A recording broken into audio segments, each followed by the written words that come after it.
Ito guys, meron tayong yung ginawang ito, nilubricate natin yung pinaka sa niya, brake pedal na yan. Kasi siya yung kapag sinenter stand mo, sumasama, kinalawang na siya, dumikit na. Kaya ito, ayan pagka hindi na siya nasama. Ito kasi ito yung pinaka-ehe niya shafting niya ito ayan kasi ito lang yung brake pedal niya. Ito yung parang stainless siya o ito yung pinaka-ehe niya, papunta yan doon sa may center stand. Ayan, kasi nga siya yung pagka sinenter stand, sumasama itong pinaka-pedal niya. Pag sinenter stand siya, gumagano na rin siya, sumasama siya, kumbaga para siyang naka-welding. Kaya ang ginawa natin, nilubricate natin yan. Yan, gamit lang kayo ng lubricant, yung pangkalawang, tapos langisan nyo kasi hindi na siya mahugot dito hindi na natin matanggal ito sa medyo kalawang na rin doon sa may pinaka shafting ng center stand. Ito yung center stand. Yan, kaya ang ginawa natin, tinanggal lang natin ito, tatanggalin nyo lang yan. Itong papunta kasi ng ayun papunta ng brake arm dun. Ayan dyan tatanggal lang natin yan. Tapos ito, tinanggal lang din natin tong spring niya papunta sa brake, papunta sa brake light switch. Yan, tapos sa kabila naman tinanggal din tinanggal din natin itong ano tawag dito, spring niya sa may center stand para malubricate natin, kasi ito yung pinaka shafting niya, yung pinaka ehe niya.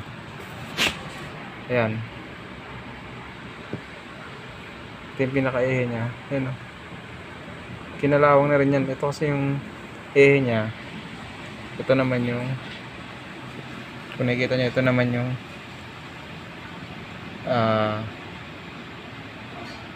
yung center stand. Kasi pag tinanggal yan, pinukyan doon papunta sa kabila, matatanggal na rin yung center stand dahil nga kumapit na siya o kumapit na rito sa may kinalawang na dito sa may yung shafting dito sa may center stand. Hindi na natin mapupunta ron, matigas na siya. Yan, kaya ang ginawa natin, tinanggal na lang natin itong spring, then nilubricate natin yung shafting doon papunta sa dulo. Yan,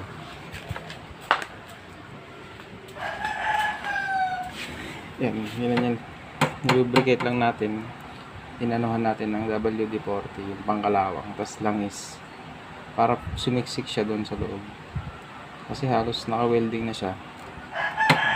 Kaya kailangan siya yung malubricate ito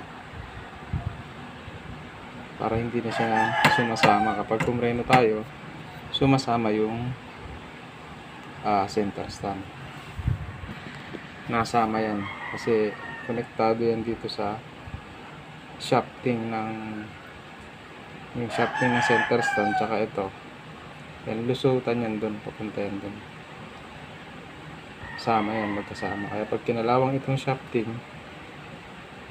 itong ehe niya, pinaka shafting niya, damay itong preno. Yan, kasi pag na-stack up yan, hindi na ginagamit, tapos nauulanan lang, kakalawangin yung loob niyan, yun na, sasama na siya. Yun na siya, yung halos didikit na siya. Buti nga ito at nakuha pa sa lubricate, pinukpok lang natin, tapos nilubricate natin, nisprayan natin, pinagapang natin yung ron, na gumapang dun yung langis at saka yung WD-40. Kaya ito, Kasi kanina, ano siya yung pagka sinentersan mo, kasama to. Kumbaga pag pumihit to, itong shafting, pipihit din yung brake pedal. Ayan.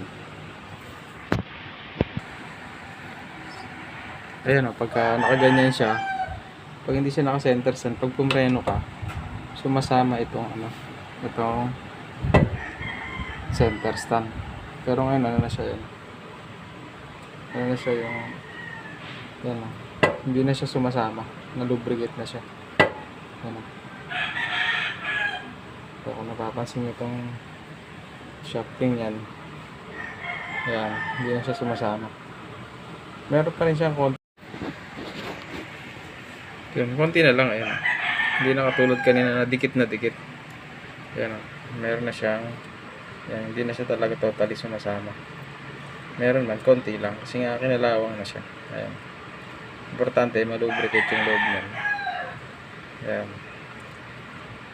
Kasi kanina, pag pumreno ka, pag pinreno mo to, yan, pag pumreno ka ng ganyan, sumasama yung center stand.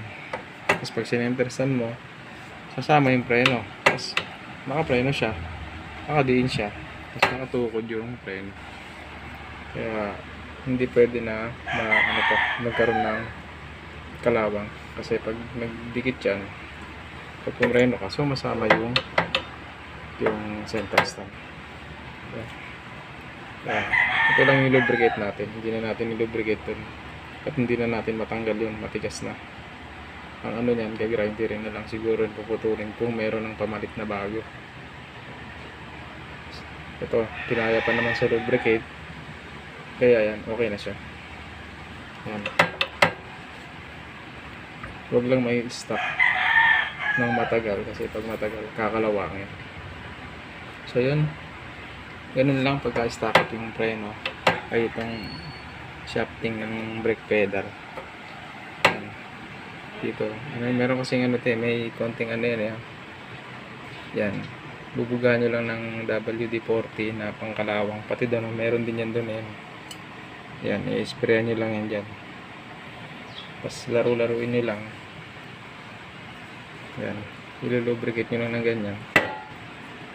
Yan, okay na yan. Tapos langisan nyo. Tiyagain lang natin na malubricate. So yun, maraming salamat sa inyong panonood. Ingat kayo sa pagkalikot ng inyong motor at God bless sa inyo.